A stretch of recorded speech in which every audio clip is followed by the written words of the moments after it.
एक बार एक गरीब ब्राह्मण बहुत परेशान बेचारा, गवाह नहीं मिल रहा। क्यों? क्योंकि उसने किसी से पैसा लिया था उधार, और उस पैसा लेकर के उस धनवान व्यक्ति से कहा था कि मैं आपका पैसा पूरा हर महीने चुका दूंगा, और समय आया उसने पूरा पैसा चुका दिया। लेकिन उस धनवान व्यक्ति ने उस ब्राह्मण गरीब आदमी से कहा कि तुमने पैसा ही नहीं दिया मुझे, और जाके कोर्ट में कहने लग गया। कोर्ट में केस डाल दिया, ले गया कोर्ट में।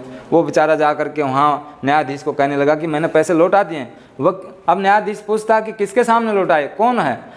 अब गरीब ब्राह्मण एकदम से सोचने लगा और फिर कहा, हाँ एक है, उसके सामने मैंने लौटाए हैं।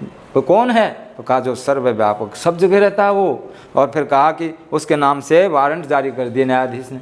जा करके वो लेटर गरीब ब्राह्मण वहाँ मंदिर में ले जा करके रख दिया, और ले जाने के बाद, वहाँ रखने के बाद उन्होंने कहा कि आपको कोर्ट ने बुलाया है। अब जब कोर्ट ने बुलाया है तो आपको गवाह देनी है वहाँ। जब गवाह देने के लिए बात आई तो अगले दिन पेशी हुई।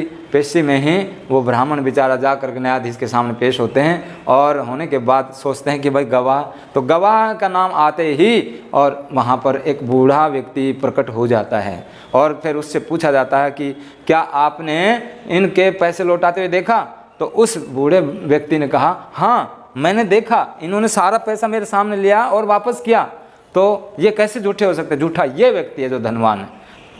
उस न्यायाधीश ने ये न्याय उस गरीब ब्राह्मण के पक्ष में कर दिया, लेकिन इसके साथ साथ हैरान हो गया कि गवाह था नहीं, लेकिन एकदम से जो बूढ़ा व्यक्ति बन के आया था वो कहाँ चला गया, कहाँ अंतर्ध्यान हो गया।